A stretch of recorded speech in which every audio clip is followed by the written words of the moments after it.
Berlusconi is the biggest ally of Putin in Western Europe, and you see what happened to him, right? He got hit with this heavy, super heavy paperweight back in December. Well, Berlusconi has just won the Italian regional election. So the huge international campaign against Berlusconi has also flopped.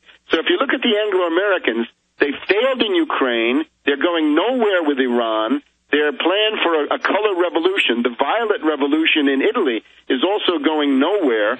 And Putin he's building bridges to China and building this pipeline. So I think that's sort of an area you can see all of the reasons that there's rage in London and Washington against Moscow. And this attempted bombing of the FSB headquarters from below, from the subway. Let's talk about where the globalists are going next. And then I want to talk about the fact that I am being demonized big time by the media right now. Look, it's elementary. I started seeing them a year ago demonize the Tea Parties, gun owners, conservatives, libertarians, mainline conservatives who don't want to be looted by the banks. This is the largest contingent out there that's middle America that threatens the banking takeover. Now we have Bloomberg announcing that federal regulators are basically ordering government, police, fire, school teacher pension funds, private pension funds. They're telling them to, quote, invest in failed banking institutions. They're saying that your money markets won't be insured. They're definitely getting ready for a full financial controlled implosion. And Webster, I want to get into this now, then we'll come back and look at the big picture of where they're going on the world stage. But, you know, I've got all these articles here. CNN's doing a piece on me tonight. You know, am I causing violence? Am I dangerous? Military husband probe for allegedly posting threats on radical website, Fox News, Infowars.com. It implies it's my fault. There's another headline where it says Alex Jones is causing all this. We've got all sorts of dirty tricks going on, Webster, that I don't even want to get into on air. The point is, London Guardian saying I'm the center of this anti-government black hole. I'm dangerous. Southern Poverty Law Center putting reports out every week. They say next month's issue is going to have me in the cover story. So why do you, and I'm talking about protecting myself. I mean, I really want your opinion. It's not like, oh, look, I'm in the media. No, I mean, this is not fun. It's like having Hitler in 1939 giving speeches against you and you live in Berlin. I mean, it's creepy, but you've been fighting these people for 40 years. But not just the attack on Alex Jones. Clearly, these militia raids were set-ups. I predicted last year with one of the militia members who was on. I said, I think you're a fraud. I think you're probably a government agent. I said, let me guess, you guys are training to attack the police station. And I said, if that's going on, that's the feds, because I've seen this over and over again for so many reasons. They want to get the police hating the citizens. They say they wanted to attack a funeral procession. They think of the worst things they can think of. And I've had the military and police try to frame my cameramen in New York and at the G20 when they're just peacefully, nicely trying to interview them, Webster. So the point is, why do you think they're coming after me in particular? And how is all this fear-mongering about militias? I mean, we know in 95 the feds staged the Oklahoma City bombing. Go ahead. Well, on Broadway, they say a knock is a boost, meaning that if you come under attack, this indicates that you're effective. So if we have an attack from somebody like Anderson Cooper, and as you pointed out, right, Anderson Cooper is this former CIA recruit, CIA trainee, and, of course, he's a Vanderbilt.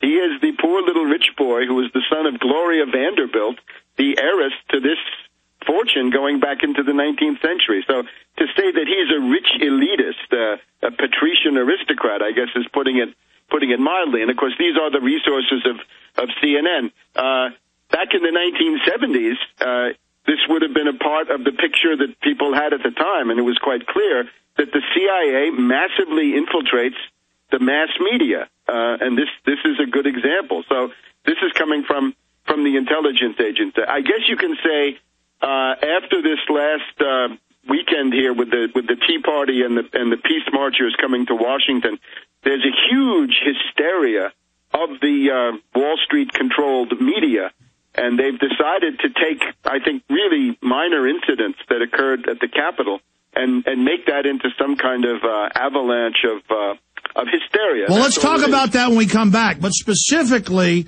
why are they choosing me? More and more, it's emerging that I am going to be the chief devil, that I'm being put on display, and they keep lying and saying I'm calling for violence, which is the opposite. Are they angry that I'm trying to stop violence? Absolutely, and I mean this is just outrageous lying by them, because there's never been the breath in any insinuation of this. This is absolutely fantastic, and they know it. And notice, as far as I can see, Anderson Cooper doesn't accuse you directly. He does it through this sort of innuendo, right? Do you do this, right? Asking questions, right? Is it true that you beat your wife? This is the loaded question. So, well, they say all this violence is happening. Many people say that you're influencing this. What do you say to that? Many producers at CNN with CIA credentials say that. Well, this is ridiculous. Well, stay there. Let's come back and talk about how you think I should respond and how others should. And then for those that don't know what happened at the Capitol over the weekend, because we're not the only ones being demonized here, but it is creepy. I mean, that creepy Vanderbilt CIA operative up there, these people just make me sick. I mean, is there no end to their evil? We are picking Webster Tarpley's brain on a host of important issues. Why are they choosing to demonize the Tea Parties? I mean, I see the Republicans coming in and setting the parameters of what the Tea Party should be in their image. Pro-war, pro-Patriot Act, torture, police state. And the Republicans, well, they might save us in a few years if we vote them into power. That way the power structure stays intact. Meanwhile, they then could split off any of the radicals as they see them and demonize them, set them up, arrest them. Why do you see them going after me? Just to demonize my name? Or is this a preparatory phase before some type of setup, Webster? I would say it has to do with the crisis in the political system after the passage of this Obamacare. It's because you are one of the leading public figures who is able to escape this rigid ideological dichotomy, the so-called left-right split. That is to say, there's a convergence of elements that are considered conservative with elements that are left-wing that could become the basis for challenging the Democratic and Republican parties. And let me stop you. I totally agree. It's because I go on the air on other big national shows and my own and point out that the insurance companies wrote the bill, something that Howard Dean and Dennis Kucinich told the truth about months ago before being taken up on the mountain and selling out. Because when you go to the left and go, wait a minute, this cuts Medicare, Medicaid, raises your taxes, lowers the standards of care, this doesn't have your public option. Now the left wakes up and you show the right wing that. I've noticed Limbaugh and others always say the insurance companies are good. They were against this. So it shatters that deception and brings the people together in a populist movement against the bankers. And I continue to call for going after the banking structure, not going after just puppets like Obama. Exactly. And I think there's a sense that the time for this may be ripe.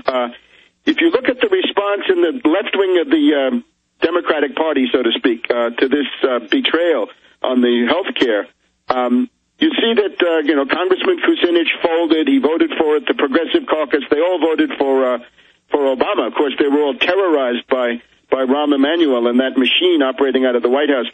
If you look, though, at this blog called Fire Dog Lake, written by Jane Hampshire, who was, I guess, a somewhat reluctant supporter of Obama back in 2008, she comes on saying that if you look at the Obama health plan, it is close to the dictionary definition of fascism. In other words, the fascist corporate state. Now, I think on that basis, you could say the time may be ripe for a convergence of political forces outside the Democratic and Republican parties that would be anti-war, anti-dictatorship, anti-Wall Street, anti-Federal Reserve. And I think that's a convergence that is now possible. I would just say that would then have to become not just anti, but also in favor of something, and specifically this. We're now in a world economic depression. If we look back to the 1930s, in the most general terms, we went from depression to dictatorship, in Germany especially, but also elsewhere, and then we had a world war. So what we've got to do is to prevent this depression from going on and turning into a dictatorship, because I would always argue that the motion in favor of totalitarian and authoritarian police state measures is always coming ultimately from the fact that the economy is collapsing and the ruling elite is trying to respond to this. And clearly they've been setting up for this for decades. This is premeditated, but that's the next issue. And we'll talk about some solutions, Webster. I know you have your opinion on those.